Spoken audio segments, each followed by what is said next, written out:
Bismillahirrahmanirrahim.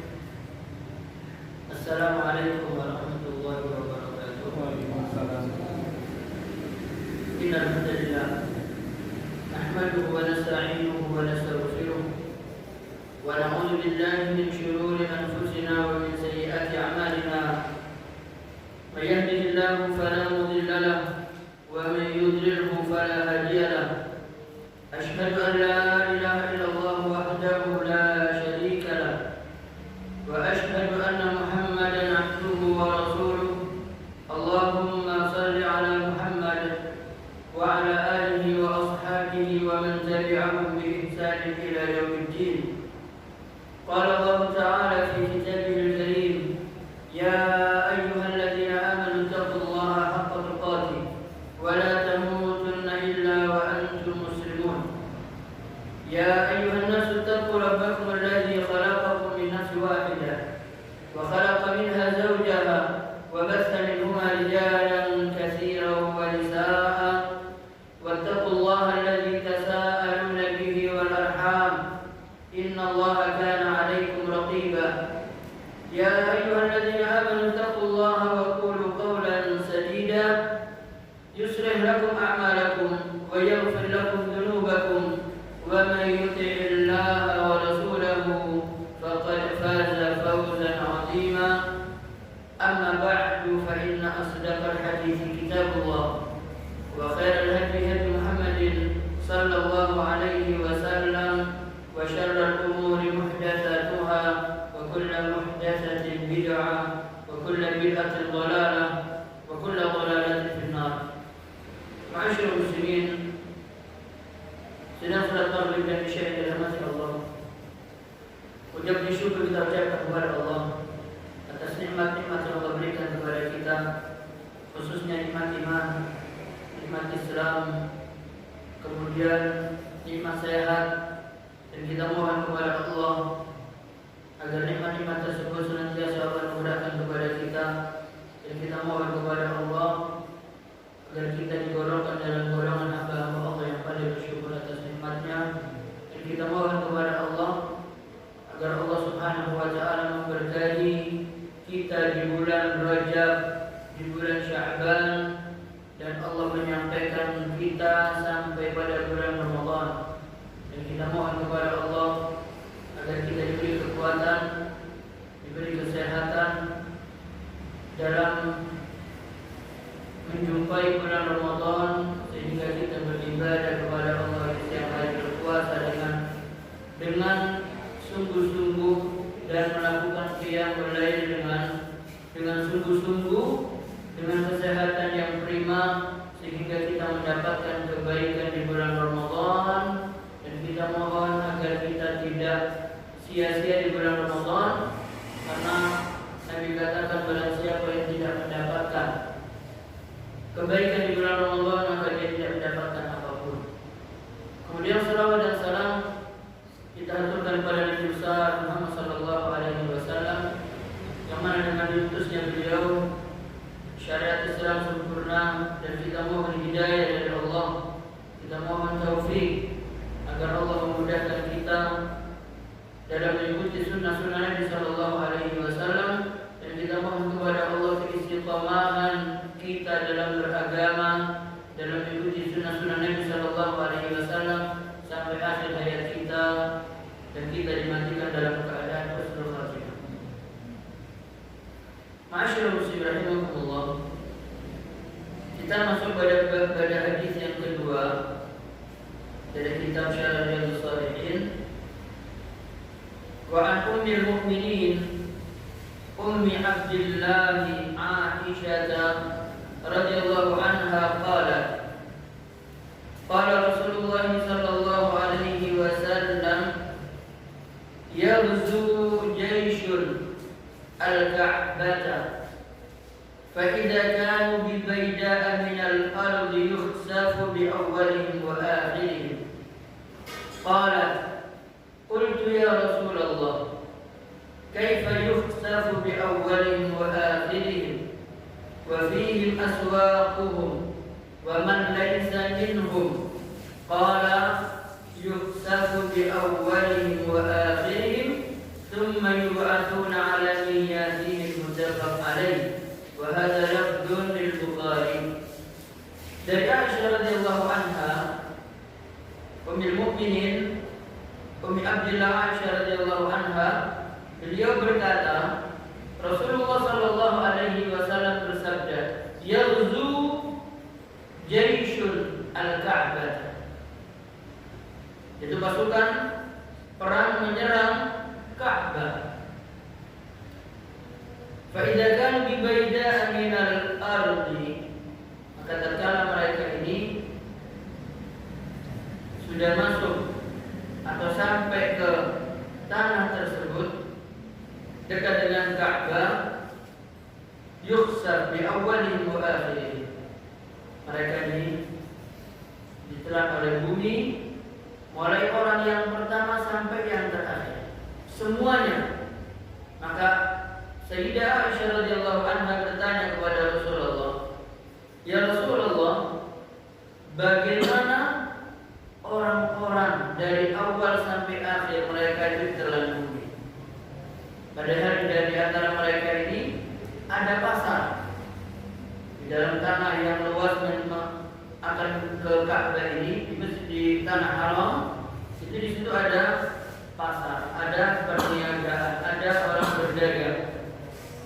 Dan kemudian Sayyidah Aisyah juga mengatakan, "Wa man laisa minhum," dan ada yang tidak termasuk mereka yang punya niat untuk menghancurkan Ka'bah. Maka kata Nabi sallallahu alaihi wasallam, beliau menjawab, maka semuanya nanti akan ditelan bumi dan nanti mereka akan mati. Semuanya, orang alimnya, penghafal Qur'annya, pedagangnya, pasukan perangnya, pasukan yang akan menghancurkan Ka'bah, semuanya akan mati. Tsumma yub'atsuna 'ala niyyatihim. Kemudian nanti mereka akan dibangkitkan sesuai dengan niat mereka masing-masing. Jadi ma'asyiral muslimin rahimakumullah, kalaupun yang berada di tempat tersebut, mereka ini pergi untuk berdagang, niat mencari rezeki Allah dengan cara yang halal. Kemudian dalam kondisi ini ada orang-orang yang ahli maksiat, orang-orang yang juga berbuat mungkar. Kemudian maka Allah katakan, "Wattaqu fitnatan la tusibanna alladziina zalamu minkum khassah." Dan takutlah akan fitnah, bencana, yang bencana ini datang tidak hanya menimpa orang-orang yang saleh saja, tapi semuanya, mukminnya, kafirnya, yang saleh, ahli maksiat, tukang adu ayam, tukang minum khamar, orang alimnya, ahli masjidnya. Kalau sudah datang musibah, fitnah, semuanya akan terkena. Musibahnya tidak beda, itu yang alim tidak usah, yang orang-orang fasik saja yang ditimpa, tidak. Semuanya rata. Mati orang alimnya, mati penuntut ilmunya, mati orang-orang ahli maksiatnya. Kemudian kata Nabi sallallahu alaihi wasallam, "Tsumma yub'atsuna 'ala niyyatihim." Kemudian nanti mereka akan dibangkitkan oleh Allah, tergantung niat mereka, tergantung kondisi mereka di saat bencana menimpa kepada mereka. Qawluhu yaghzu jayshun al-Ka'bah. Al-Ka'bah al-musharrafah hamaha Allah wa anqadhaha min kulli syarr. Hadhihi al-Ka'bah hiya baitullah banahu Ibrahim wa ibnuhu Ismail wa kana yarfa'ani al-qawa'id min al-bait wa yaqulani rabbana taqabbal minna innaka antas samiul 'alim. Ini pada ayat ini, pada hadis ini kita diajak berbicara tentang Al-Ka'bah. Al-Ka'bah berada di tanah yang haram. Yang dikatakan tanah sekitarnya itu juga termasuk tanah haram. Maka di sini dikatakan Al-Ka'bah yang dimuliakan itu Allah yang menjaga. Allah yang akan menyelamatkan Al-Ka'bah ini dari segala keburukan. Dan Al-Ka'bah ini adalah salah satu rumah Allah di muka bumi ini yang dibangun oleh Nabi Ibrahim alaihissalam, dibantu oleh putranya Ismail. Apakah dari awal? Tidak. Allah katakan wa idh yarfa'u Ibrahimul qawa'ida minal bait. Jadi di sana sudah ada fondasinya. Nabi Ibrahim dan Nabi Ismail melanjutkan fondasi. Jadi bukan dari fondasi, tapi fondasi sudah ada. Allah katakan wa idh yarfa'u Ibrahimul qawa'ida minal bait. Jadi kenapa tatkala Nabi Ibrahim dan Ismail ini meninggikan fondasi dari Al-Ka'bah atau Baitul Haram. Kemudian ma'asyiral muslimin rahimakumullah, hadzal bait arada Abraha yarzuhu min al-Yaman faghazahu bi jayshin 'azimin fi muqaddimihi filun 'azimun yuridu an yahdim bihi al-Ka'bah baitullah.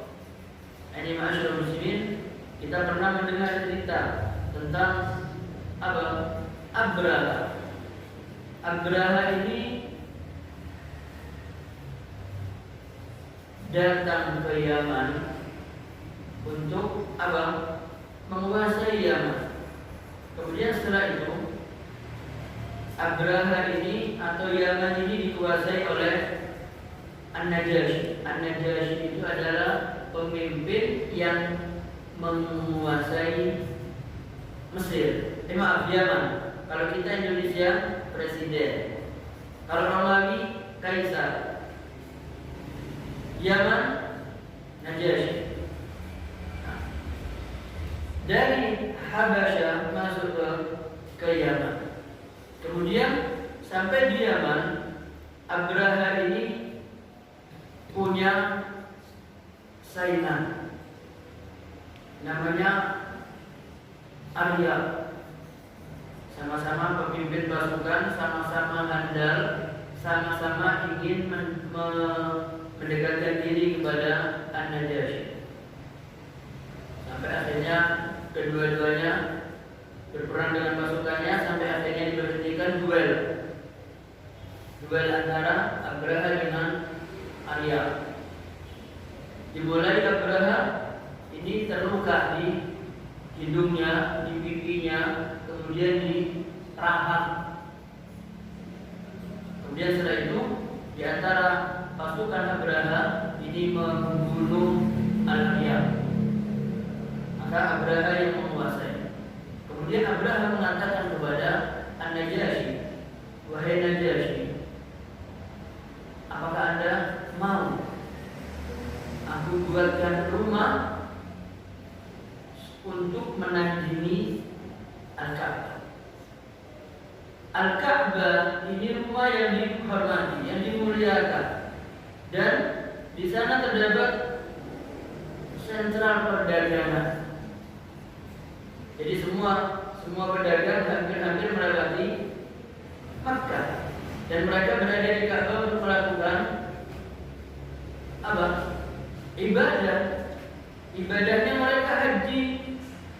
Tapi hajinya pada waktu itu sudah tercampur dengan kesyirikan. Kalau disebutkan kita labbaik Allahumma labbaik, labbaik la syarika laka labbaik. Itu labbaik la syarika laka labbaik. Tidak ada sekutu bagimu ya Allah. Tapi dalam haji mereka labbaik la syarika laka labbaik illa syarikun, kecuali satu sekutumu ya Allah yang kau angkat sebagai sekutu. Itu dalam ritual haji mereka. Sudah terpengaruh. Tapi mereka ini bangsa Quraisy itu memuliakan Baitul Haram ini, dan mereka ketika haji untuk orang-orang Quraisy pakaiannya khusus, dan untuk di luar Quraisy mereka hajinya dengan pakaian yang mereka miliki, bahkan ada yang mereka sampai teranjang.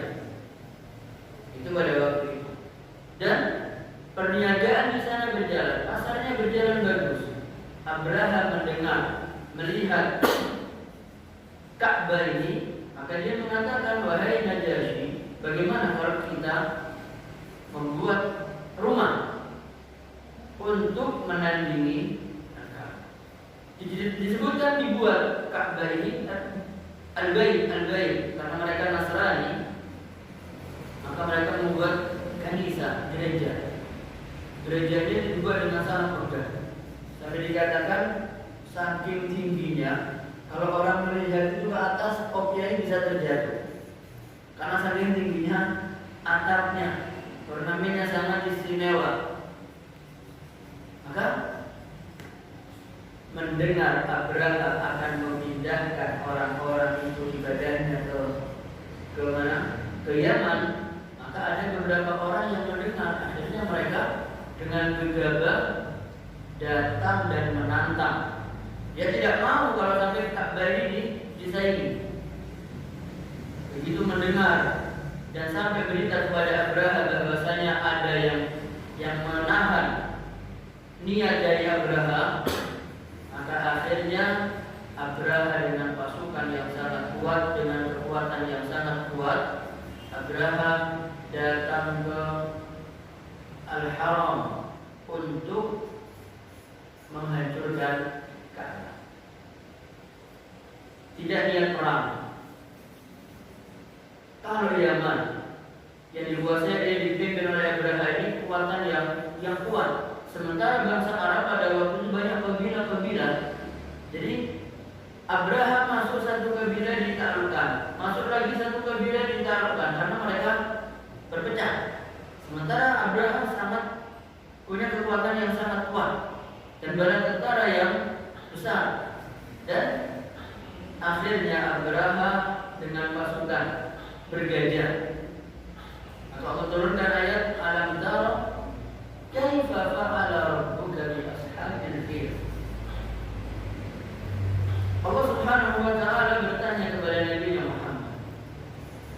Padahal Nabi Muhammad ini lahirnya dikatakan beberapa tahun sebelum kejadian ini, dan ada yang menyebutkan Nabi lahir pada kejadian itu. Dalam tahun itu dikatakan Amul Fil, tahun gajah. Nah, ma'asyiral muslimin rahimakumullah. Kemudian Abraha datang dengan bala tentara dengan menggunakan gajah. Dikatakan jumlah gajahnya itu ada 12. Besar-besar, dan di antara gajah yang banyak itu ada gajah yang sangat besar sebagai pimpinan gajah. Jadi kalau orang menggembala kambing cukup satu yang dibawa, kayaknya ikut. Begitu ya. Gajah ini, ketua gajahnya diberi nama Mahmud. Ketua gajahnya namanya Mahmud. Mahmud ini gajah paling besar. Dia digunakan untuk apa? Menghancurkan Ka'bah. Maka pada akhirnya Abraha datang. Dan Abraha ingin menemui raja-raja di Arab dari bangsa Quraisy, dari kabilah siapa rajanya, dan mereka mengatakan sini banyak rajanya, banyak penguasanya. Lalu siapa yang paling terkemuka? Yang paling terkemuka Abdul Muttalib. Abdul Muttalib ini kakek Nabi Muhammad SAW, dikenal dengan wajahnya yang tampan, postur tubuh yang tinggi, berjarak memiliki wibawa, kehormatan. Maka Abraha dengan penerjemahnya memanggil Abdul Muttalib supaya datang. Dan waktu itu Abdul Muttalib ontanya sejumlah 200 ekor dirampas, dicuri. Dan Abraha ketika memanggil Abdul Muttalib, maunya Abdul Muttalib itu dia duduk di bawah, dia duduk di singgasana lagi. Begitu melihat Abdul Muttalib ini berjalan dengan di bawahnya, maka akhirnya ada yang mengatakan Abdul Muttalib duduk bersama di kursi singgasana raja. Ada yang menyebutkan lagi bahwasanya ketika Abdul Muttalib duduk di atas permadani, maka Raja Abraha pun juga turun karena melihat di bawah Abdul Muttalib. Kemudian Abraha bertanya, ada penerjemahnya. Dan Abdul Muttalib mengatakan bahwasanya Anda datang ke sini tidak ada niat perang, tidak ada niat merampas harta kita. Tujuan Anda hanya satu, untuk menghancurkan Ka'bah. Kata Abraha, benar. Kalau begitu, kembalikan kepadaku 200 onta yang kalian curi. Apa yang terjadi? Abraha keheranan. Abraha heran, dikira Abraha Abdul Muttalib ini datang untuk menjaga Ka'bah, menjaga agama mereka. Tatkala Abraha akan menyerang Ka'bah, tidak ada masalah. Mereka mengatakan kalau Anda akan menyerang Allah wa Uzza, maka kita akan perang. Tapi karena Anda akan memerangi Ka'bah, maka kami tidak ada masalah. Kembalikan onta kepada kami dan silakan Ka'bah Anda hancurkan. Maka Abraha melihat Abdul Muttalib mulai melihat sebelah mata. Saya kira dia ini menjaga Ka'bah, ya sudah, tidak ada masalah menghancurkan Ka'bah. Tapi apa kata Abdul Muttalib? Abdul Muttalib mengatakan, saya pemilik onta-onta ini. Sementara untuk Ka'bah, wa inna lil baiti rabban yahmi, ada Tuhan yang menjaga. Anda akan hancur. Kalau mau menghancurkan Ka'bah, silakan. Apa yang terjadi masyhur muslim? Tatkala Abraha akan menyerang dengan pasukan gajahnya, orang-orang Arab mereka meninggalkan sekitaran Ka'bah. Ada mereka yang sembunyi di gua, ada yang mereka pergi ke puncak bukit hanya untuk melihat apa yang Allah perbuat terhadap Abraha.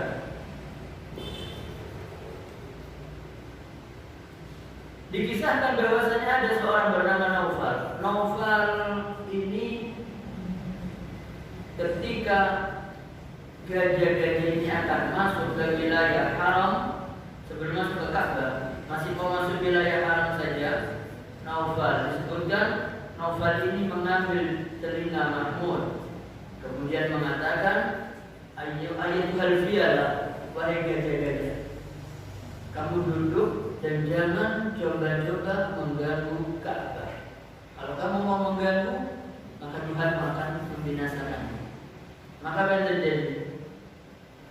Gajah ini langsung duduk, tidak mau pergi ke arah Ka'bah. Dipukul, dibakar,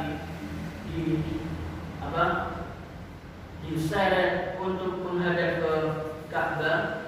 Maka gajah-gajah ini tidak mau bergerak. Ketika diarahkan ke utara, ke selatan, ke timur, gajah ini langsung lari. Ditarik lagi, diarahkan ke Ka'bah, berhenti. Padahal sudah dipersiapkan rantai. Rantai ini akan diletakkan pada tiang-tiang Ka'bah dan diseret oleh gajah-gajah yang mereka persiapkan. Tapi ternyata gajah-gajah ini tidak ada yang mau. Apa terjadi? Allah Subhanahu wa ta'ala sebutkan dalam surat Al-Fil, alam tara kaifa fa'ala rabbuka bi ashabil fil alam yaj'al kaidahum fi tadlil. Bukankah kami jadikan tipu daya mereka ini adalah kesesatan saja, tidak ada hasilnya. Wa arsala alaihim tayran ababil, dan kami telah mengutus atau mengirim tayr, burung. Ababil ini jumlahnya berjamaah banyak. Kenapa Allah mengirimnya dengan burung? Untuk menghinakan Abraha. Tidak dengan malaikat, terlalu bagus kalau dengan malaikat.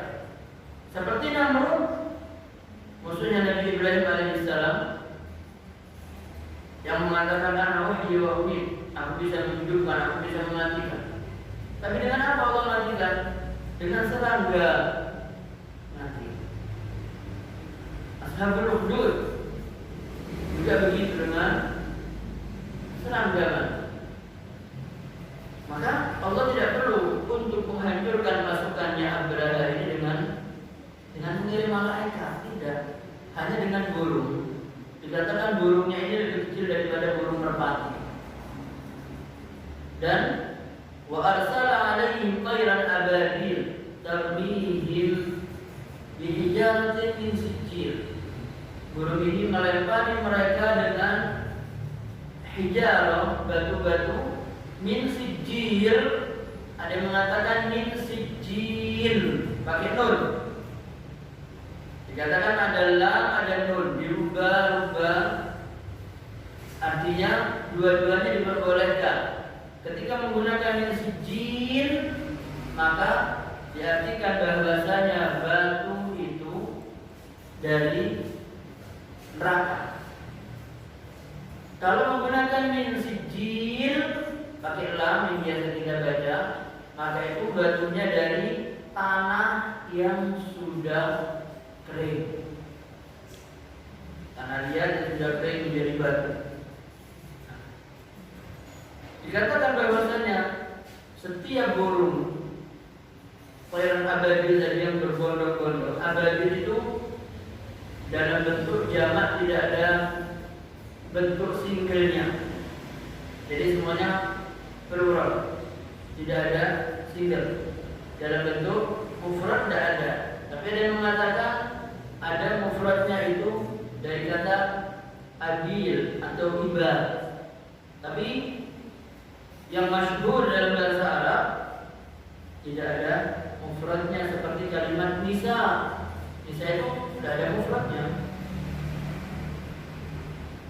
Kemudian masyhur muslim rahimahullah dikatakan tarmihim bihijaratin min sijil. Jadi burung-burung ababil tadi ini, setiap burung itu memegang atau membawa 3 batu. 2 di kakinya kanan kiri dan yang 1 ada di paruhnya. Dan sekaligus mereka melemparkan dalam waktu bersamaan. Maka di sini dikatakan faja'alahum ka'asfin ma'kul. Maka Allah menjadikan mereka seperti apa itu? Asfun itu apa? Ka'asfin ma'kul, apa artinya? Maka Allah menjadikan mereka seperti, ada asfun itu artinya jibel. Jibel itu adalah makanan yang dimakan oleh hewan ternak. Makanan yang dimakan oleh hewan ternak. Ada yang mengatakan asfun itu adalah bukan hanya makanan, sampai menjadi kotoran. Jadi batunya ini mengenai kepala, kemudian langsung tembus keluar melalui tempat kotoran. Dan masyaallah muslim rahimahumullah, ada mereka yang mati sekaligus terkena batu itu. Ada yang mereka berhasil melarikan diri, termasuk diantaranya Abraha. Tapi setiap yang masuk di dalam sana, walaupun mereka pergi berhasil meninggalkan, tapi di tengah jalan mereka tersungkur mati. Semuanya mati. Maka Allah katakan, alam tara kaifa fa'ala rabbuka bi ashabil fil. Maka ini Allah menceritakan kepada Nabi Muhammad proses apa? Proses pasukan atau menghancurkan pasukan bergajah. Dan kenapa harus menggunakan gajah? Kesombongan Abraha karena bangsa Arab waktu itu tidak mengenal bentuknya gajah. Maka Musailamah al-Kadzdzab tatkala menyaingi syairnya, membawa syairnya menyaingi ayat Al-Quran tentang surat Al-Fil, alam tara kaifa fa'ala rabbuka bi ashabil fil, maka Musailamah al-Kadzdzab yang mengaku Tuhan ini menyainginya dengan menunjukkan bentuknya gajah. Belalainya panjang, telinganya lebar. Itu yang digambarkan oleh Musailamah al-Kadzdzab, karena memang gajah itu hewan yang asing buat mereka. Maka untuk kesombongan Abraha untuk menghancurkan Ka'bah adalah dengan menggunakan pasukan bergajah. Kemudian masyaallah muslim rahimakumullah, wa qalu hatta idza kanu bi bayda'a min al-ardh. Tatkala mereka ini sampai pada tanah hamparan yang luas, Allah Subhanahu wa taala mematikan mereka semua. Dan di sana ada pasarnya. Jadi mereka ini di tempat tersebut bukan hanya bukan hanya Ka'bah untuk beribadah, tapi di samping-sampingnya ada perniagaan, ada perdagangan. Maka termasuk pasarnya, orang-orang di pasar semuanya juga hancur dan mati. Kemudian masyaallah muslimin rahimakumullah, dan setiap mereka yang bersama dengan kejadian ini mereka semuanya mati. Maka orang-orang Arabnya, bangsa Quraisynya, mereka pergi jauh hanya untuk melihat bagaimana kekuasaan Allah dalam menghancurkan pasukan bergajah yang kuat.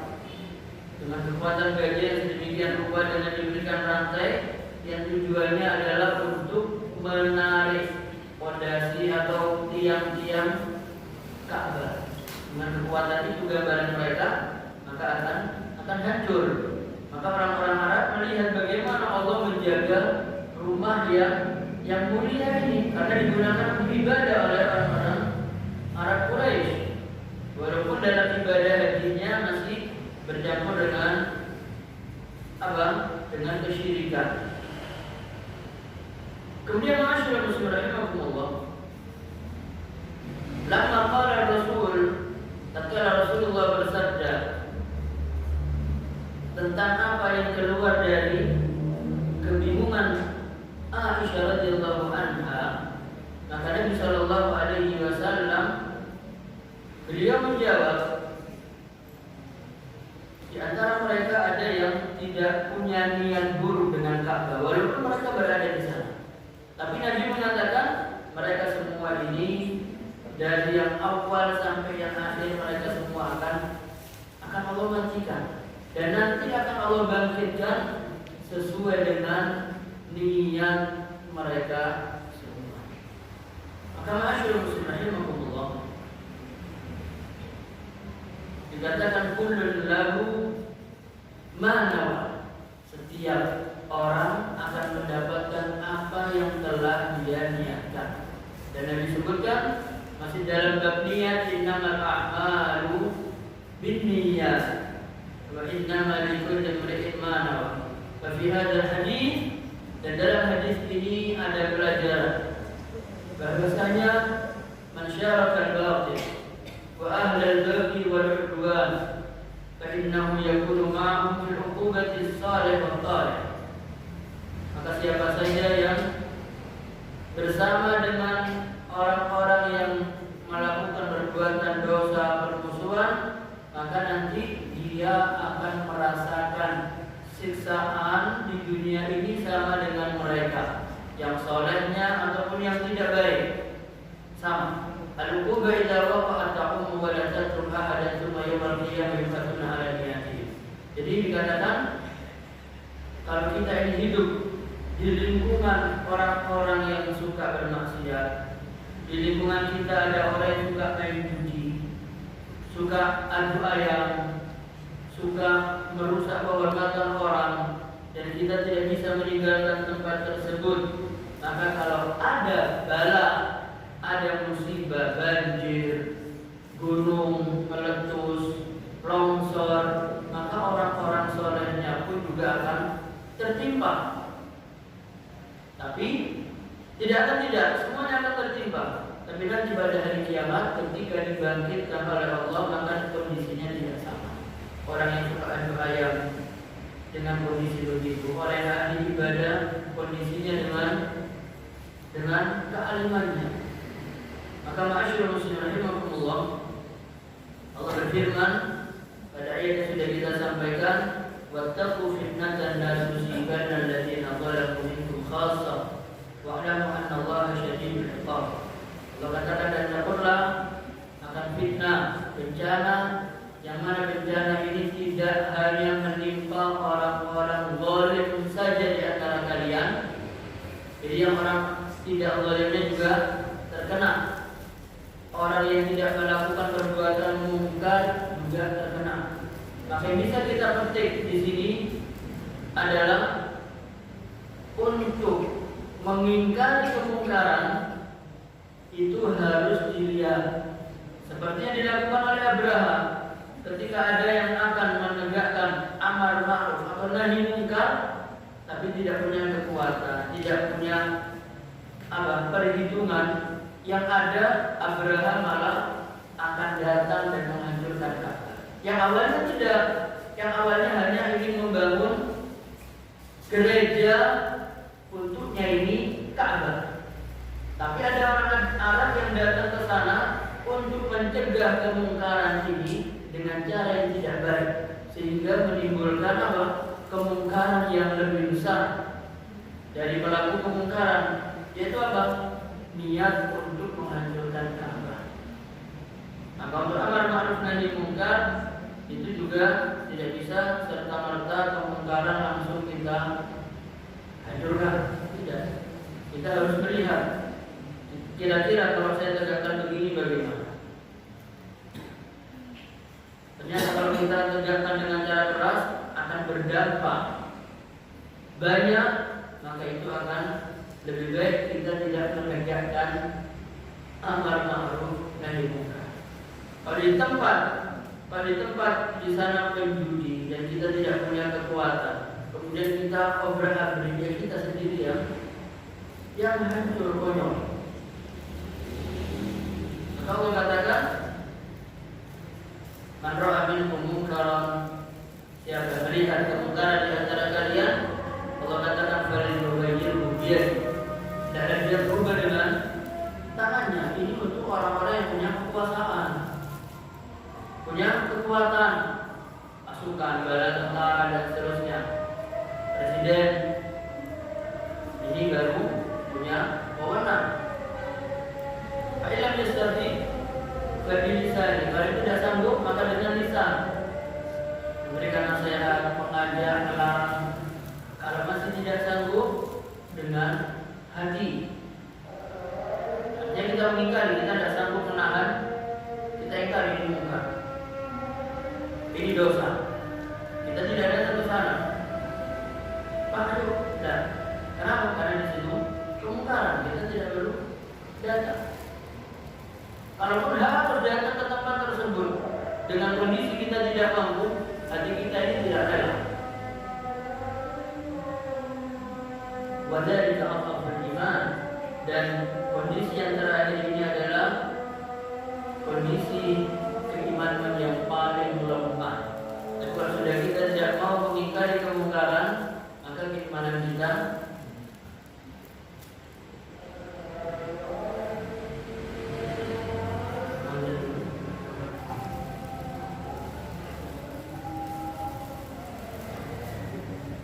pada hadis yang ketiga,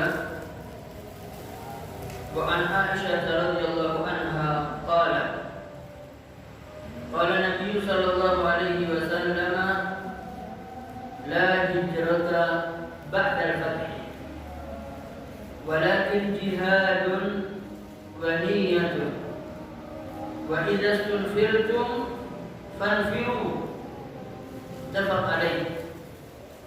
Wa ma'nahu la hijrata min Makkah li'annaha sarat dar Islam.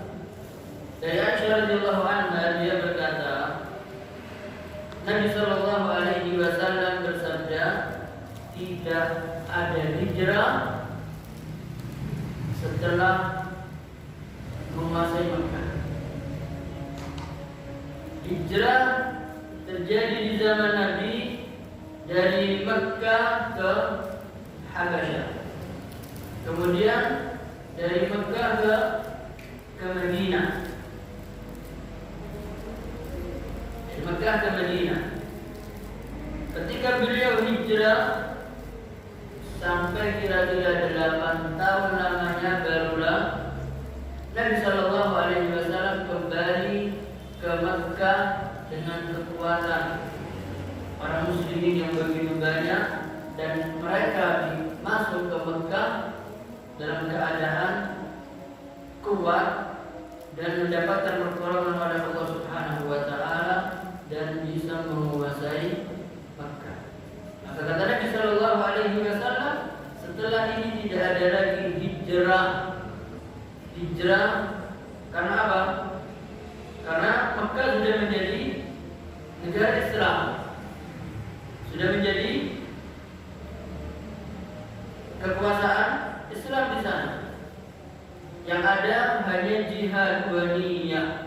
Yang ada adalah pergi dari Mekah dengan tujuan jihad.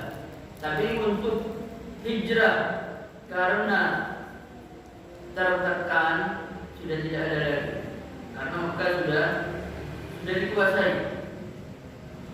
Maka dalam hadis ini dan niat, maka niat ini kita akan membahas bagi kita masalah niat karena memang panjang. Di sini ma'asyiral muslimin rahimakumullah. Dalam hadis ini Nabi sallallahu alaihi wasallam meniadakan hijrah setelah Fathu Makkah. Nabi mengatakan la hijrah, tidak ada hijrah, dan peniadaan ini secara umum. Bahwasanya hijrah ini sudah selesai, sudah terputus setelah apa? Setelah penguasaan Makkah. Dan ma'asyiral muslimin rahimakumullah, al-murad bin nafsi huna nafsi al-hijrah min Makkah. Jadi peniadaan hijrah di sini adalah peniadaan hijrah keluar dari Makkah ke tempat lain. Karena Makkah tidak akan kembali lagi menjadi negara kafir, tapi dia negara Islam. Walidzalika, maka dari itu Nabi sallallahu alaihi wasallam menjadikan hijrah itu terputus setelah Fathu Makkah. Artinya hijrah dari Makkah, bukan dari tempat lain. Bahkan Makkah dan adalah Makkah dahulunya dikuasai oleh orang-orang musyrikin dan mereka mengusir Nabi sallallahu alaihi wasallam. Dan Nabi dengan izin Tuhannya hijrah ke Madinah. Setelah 8 tahun beliau pulang, kemudian dalam keadaan menang dan Makkah menjadi negara Islam. Maka sudah tidak ada lagi hijrah dari Makkah. Yang ada hanya jihad. Al-amr ba'da hadza jihad. Setelah ini perintahnya adalah perintah untuk jihad. Ayakhruj ahli Makkah min Makkah ila jihad. Penghuni Makkah itu, penduduk Makkah itu keluar dari Makkah hanya untuk jihad. Bahkan ada ulama yang mengatakan seorang mukmin dalam 1 tahun itu wajib keluar jihad. Ini ma'asyiral muslimin rahimakumullah. Tsumma qala, kemudian Nabi sallallahu alaihi wasallam bersabda, wa idza tunfirtum fanfiru. Yani idza istansarakum wali amrikum lil jihad fi sabilillah fanfiru wujuban. Ini artinya kalau ulul amri kita siapa? Ulul amri kita siapa? Siapa? Pemerintah. Syamsuddin mengatakan ulul amri bagi orang muslim ulama. Ulul amri bagi orang muslim itu adalah ulama. Cuman karena mendapatkan tekanan, kalau sampai ini sudah hasil rapat Islam, keluar hasilnya ulul amri bagi orang muslim adalah ulama. Tetapi dipanggil Syamsuddin oleh presiden dengan kekuatan-kekuatannya mengatakan kalau sampai ucapan ini keluar, maka kita akan habisi seluruh ulama, kita akan tutup semua masjid. Maka pada akhirnya apa hasil muktamar atau rapat besar MUI itu hasilnya tidak keluar dan kita tidak mendengar. Kalau sampai itu keluar dan diproklamirkan oleh Syamsuddin atau oleh orang-orang MUI dengan mengatakan ulul amri bagi orang muslim adalah ulama, maka kiai-kiai akan dihapuskan, pesantren akan dihancurkan dengan kekuatan kerjasama antara kepolisian dengan tentara. maka ini tidak keluar. Kemudian masyarakat muslim rahimahumullah, kalau sampai ulul amri memerintahkan kalian jihad fisabilillah, maka wajib pergi jihad. Sifatnya adalah fardu ain, wajib. Tiap orang kalau sudah diperintahkan pergi perang. Tidak ada alasan untuk lari. Fala yatakhallaf ahadun illa man adzara Allah, kecuali orang yang memiliki udzur syar'i, maka mereka tidak ikut pergi ke medan perang.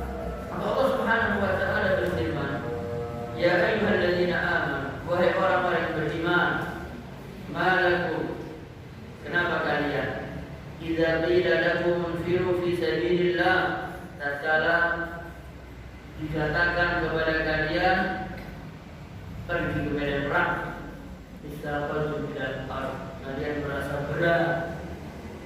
Allah katakan kalau itu bil hayati dunya minal akhirah, apakah kalian ridho mengganti kehidupan akhirat dengan kehidupan dunia?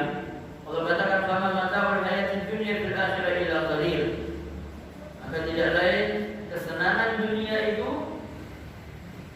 dibandingkan kehidupan akhirat adalah hanya sedikit. Ini adalah salah satu sebab jihad sifatnya fardu ain, wajib bagi tiap orang, yaitu ketika siapa? Ulul amri mengatakan perang. Yang kedua, idza hasara baladahu al-adu, ketika negerinya ini dikepung oleh musuh. Ketika negeri kita dikuasai oleh musuh, maka di sini dan musuh sudah masuk ke wilayah kita dan negeri sudah dikepung, sharul jihad fardhu ain, maka jihad menjadi fardhu ain, wajib. Tidak ada alasan, negeri kita dikepung, diserang, maka kewajiban kita adalah apa? Jihad. Wa wajib ala kulli ahadin an yuqatil, wajib perang. Hatta nisa, walaupun wanitanya, hatta syuyukh, walaupun orang tuanya yang sanggup dalam kondisi ini untuk perang boleh. Bahkan dikatakan fardhu ain, wajib.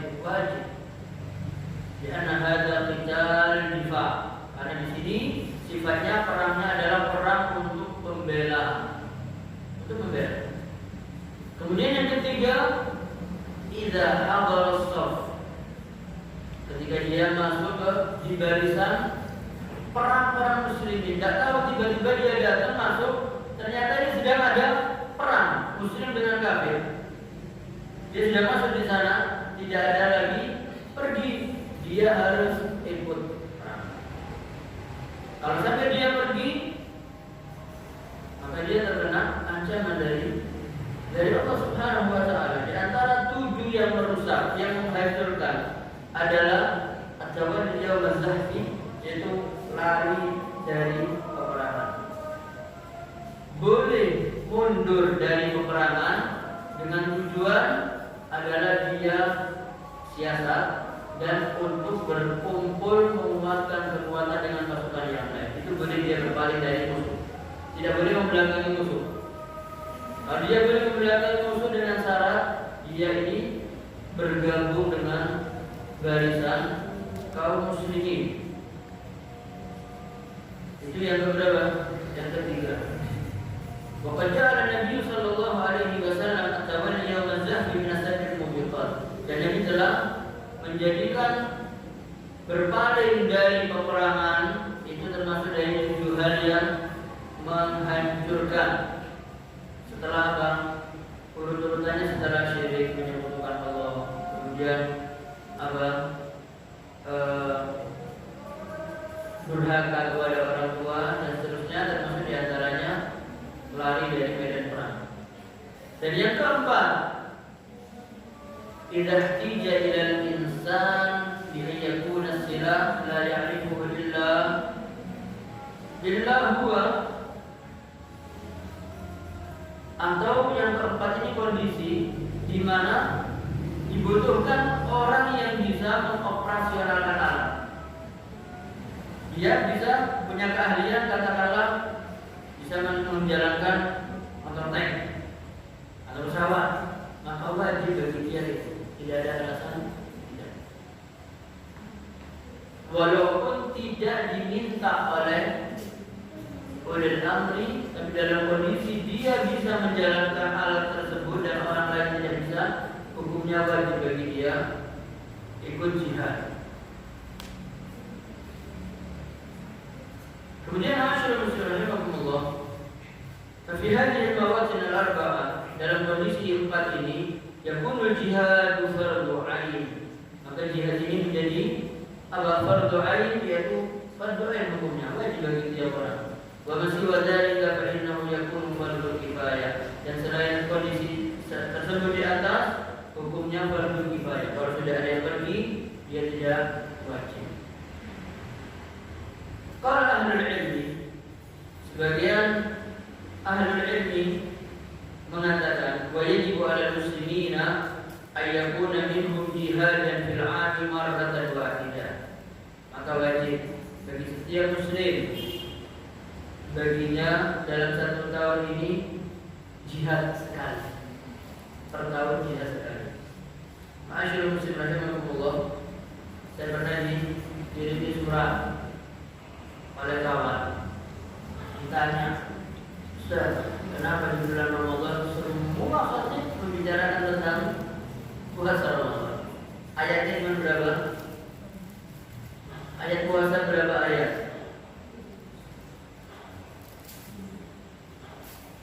Ya ayyuhallazina amanu kutiba alaikumusiyam kama kutiba alal ladzina min qablikum la'allakum tattaqun ayyaman ma'dudat kama kana minkum maridan aw ala safarin fa iddatun min ayyamin ukhra wa lil ladzina yutiquna fidyatun ta'amu miskin faman tatawwa'a khairan fa huwa khairun lahu wa an tasumma khairan lakum in kuntum ta'lamun.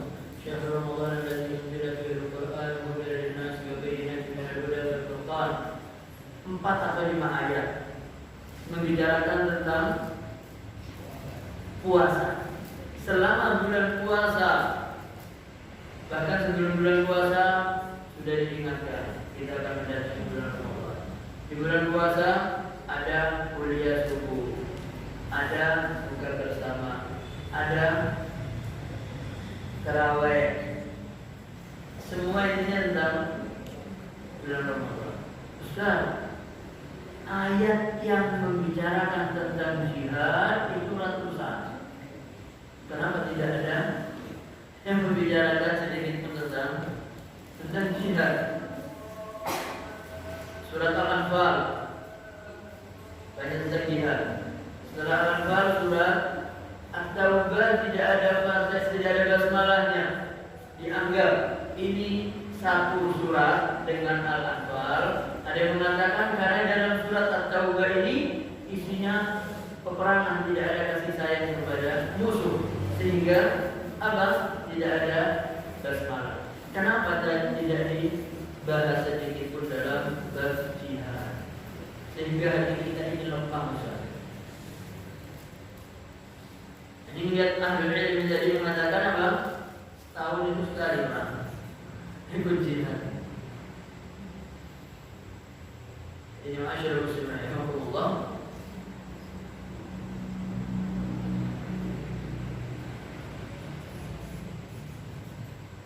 Yujahid a'da Allah litakuna kalimatullahi hiyal 'ulya. Tujuan jihadnya adalah memerangi musuh Allah. Yang diperangi siapa? Yang diperangi musuh Allah, bukan sesama muslim. Karena beda pemikiran kemudian kita perangi, kita keluarkan fitnah. Ya, bukan seperti itu perang, itu bukan jihad namanya. Itu bukan jihad. Sementara jihad adalah tujuannya adalah untuk memerangi musuh-musuh Allah agar kalimatullah ini tegak. La li ajli an yudafi'u 'anil watan, dan bukan bukan dengan tujuan membela negara. Kalau membela negara, orang kafirnya pun membela negara, dia tinggal di situ. Jihad itu untuk menegakkan agama Allah. Kalau untuk membela negara, itu bukan hanya orang Islam saja, tapi orang kafirnya juga bekerja, dia membela negaranya. Dan nilai jihadnya tidak sama. Nilai jihadnya tidak sama. Karena difa'il waqt min haitsu huwa waqt yakunu minal mu'min wal kafir. Karena jihad untuk membela negara ini karena memang tempat tinggalnya dia di situ. Mukminnya, Kristennya, Hindunya, Buddhanya semuanya akan sama-sama kompak untuk menjaga negaranya. Hatta kufar, walaupun orang kafirnya pun juga dia membela negerinya. Akan tetapi seorang muslim adalah menjaga agama Allah, membela agama Allah, menegakkan syiar-syiar Allah. Walakin li'annahu balad islami fayudafi an wajmayat al-Islam. Maka ketika kita tinggal di negeri Islam, maka kita wajib memperjuangkan Islam di dalamnya. Syiar-syiar Islam ditegakkan. Apa syiar Islam? Syiar Islam di antaranya salat. Allah katakan wa man yu'azzim sya'air Allah fa innaha min taqwal qulub. Dan siapa yang membesarkan, mengagungkan syiar-syiar Allah, fa innaha min taqwal qulub, maka sesungguhnya itu bersumber dari ketakwaan hatinya. Idul Adha, salat Idul Fitri, salat Idul Adha itu syiar. Sembelihan itu syiar. Salat tarawih itu syiar. Maka kita punya kewajiban dari hati kita. Allah katakan bahwa man yu'azzim sya'air Allah fa innaha min taqwal qulub. Wa lihadza yajibu 'alaina fi mithli hadhihi adh-dhuruf allati na'ishuha al-yawm yajibu 'alaina an nudzakkir jami'a al-'ammah. Maka dalam kondisi seperti ini, kita yang hidup dalam kondisi seperti ini sekarang, wajib bagi kita untuk mengingatkan umat secara keseluruhan bahwasanya mengajak untuk membebaskan negara kita dari musuh. Maka ini adalah dikatakan apa? Dakwahnya tidak sesuai kalau hanya kita menjaga negara, tapi juga harus dakwahnya negara dan juga Islamnya. Maka kalau tanpa Islamnya, maka ini pembelaannya apa? Kurang di sisi Allah, kurang, kecuali dengan niat dia memperjuangkan negara ini, dengan niat negara ini adalah negara Islam. Kita niat supaya Islam bangkit. Kita niat dalam jihad ini supaya apa? Syiar-syiar Islam kembali dimunculkan. Kita dengan niat membela negara ini, dengan niat supaya masjid-masjid ini kembali penuh. Anak-anak kemana sekolahnya? Bagaimana sekolah agama anak-anak kita di sekolah kita? Berapa persen kita sampaikan materi agama di sekolah-sekolah kita? Berapa banyak anak-anak kita ini mendapatkan pendidikan agama? Karena kalau sampai mereka tidak mengenal agama mereka, maka agamanya dihina, nabinya dihina, dia tidak akan tergerak. Nabinya dihina, dia diam. Bukan tugas saya. Dan itu tugas kita apa? Kalau Nabi kita dihina, kita diam, apa tugas kita? Agama kita dihina, kemudian kita diam. Lalu apa tugas kita? Dengan alasan itu bukan tugas saya, tugas Republik, tugas kita apa? rahimakumullah, Muslim itu diperumpamakan oleh Nabi Sallallahu Alaihi Wasallam seperti lebah. Lebah itu dia mengambil dari sari-sari yang bagus. Ketika mengambil sari-sari yang bagus, dia tidak merusak apa? Tidak merusak pohon, tidak merusak bunga, tidak merusak apa yang dia ambil di sekitarnya. Jadi dia keluarkan adalah yang baik dan tidak pernah mengganggu. Kecuali dia terancam, dia akan membela diri. Itu orang mukmin. Orang mukmin tidak menyakiti orang lain. Kemudian ma'asyiral muslimin rahimakumullah, dikatakan ketika Nabi Sallallahu Alaihi Wasallam ditanya tentang seseorang yang pergi ke medan perang, berperang dengan tujuan dia menjaga negara. Dia berperang supaya dikatakan dia ini patriot. Dia berperang supaya dia mendapatkan kedudukan. Nabi ditanya, mana yang fisabilillah ya Rasulullah? Kata Nabi Sallallahu Alaihi Wasallam, man qatal, siapa yang berperang dengan tujuan supaya kalimat Allah ini tinggi, maka dia mati di jalan Allah. Bahkan Umar bin Khattab radhiyallahu anhu, dia tidak memperbolehkan orang itu menjustis fulan syahid. Tidak diperbolehkan. Karena perginya ke medan perang dia dengan tujuan apa? Seperti yang awal, dia tujuannya untuk dunia, Allah kasih. Dia tujuannya untuk mendapatkan wanita pilihan di tempat tersebut, mau dia nikahi, Allah kasih. Kemudian dia mati, tidak bisa dikatakan mati syahid. Tapi yang diperbolehkan secara global, barang siapa yang pergi ke medan perang dia mati, maka dia matinya syahid, boleh. Tapi ketika kita mengatakan fulan ini syahid, dia pergi ke medan perang mati, ini syahid fulan, itu tidak boleh kecuali ada hadis yang menunjukkan tentang kesyahidan orang ini. Maka ma'asyiral muslimin rahimakumullah, dan Nabi Sallallahu Alaihi Wasallam bersabda, "Bahin maklum yuklam fi sabilillah." Barang siapa yang terluka di medan perang, wallahu a'lam biman yuklam fi sabili, dan Allah yang lebih tahu siapa yang terluka di jalannya. Maka untuk pembuktian orang ini mati syahid, apa kata Nabi Sallallahu Alaihi Wasallam? Illa ja'a yaumil qiyamah. Jadi cirinya dia datang pada hari kiamat dalam keadaan lukanya tadi menyemburkan darah berwarna merah, menyemburkan darah baunya harum bak kasturi.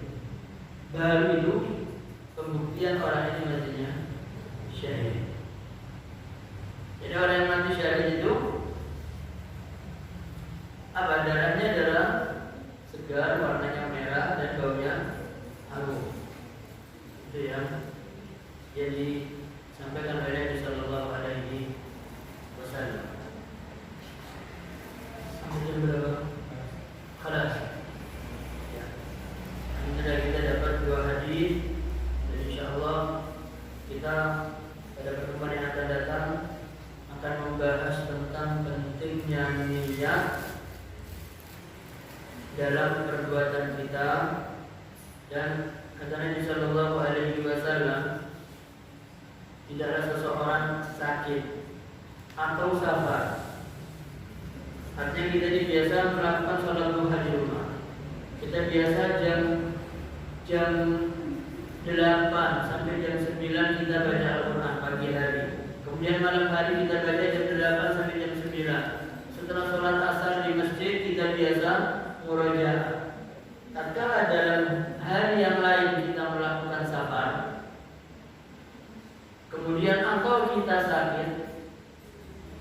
pada jam-jam yang biasa kita gunakan beribadah kepada Allah, maka pada waktu kita tidak mengerjakannya karena uzur, maka dinilai kita seperti berbuat perbuatan tersebut di hari yang kita, di jam yang kita tidak bisa mengerjakannya. Jam 8 sampai jam 9 biasa kita ini ngaji. Ternyata ada orang sakit harus kita bantu, kita tidak ngaji. Ini kita tetap dapat nilai mengaji jam 8 sampai jam 9. Kita biasa ngaji di rumah jam 8 sampai jam 9. Ternyata kita kebetulan flu demam, kita tidak bisa ngaji. Tetap dinilai kita ngaji jam 8 sampai jam 9. Nanti insya Allah kita akan membahas begitu pentingnya niat dan begitu pentingnya kita melakukan amal soleh di hari-hari kita sehat, dan waktu kita sakit pun kita akan mendapatkan fadilah amal soleh yang biasa kita lakukan. Allahumma shalli ala Muhammad wa ala ali Muhammad kama shallaita ala Ibrahim wa ala ali Ibrahim fil alamin innaka Hamidum Majid. Alhamdulillahirabbil alamin hamdan yuwafi ni'amahu wa yukafi mazidah. Ya Rabbana lakal hamdu wa lakal syukru kama yanbaghi li jalali wajhikal karim wa 'azimi sultanik. Allahumma ij'al jam'ana hadza jam'an marhuma wa tafarraqana min ba'dihi tafarruqan ma'suma. Allahumma la tad'a lana fi maqamina hadza dhanban illa ghafarta wa la hamman illa farajta wa la 'ayban illa satarta wa la aqiman illa razaqta wa la maridan illa shafaita wa la su'alan illa a'taita wa la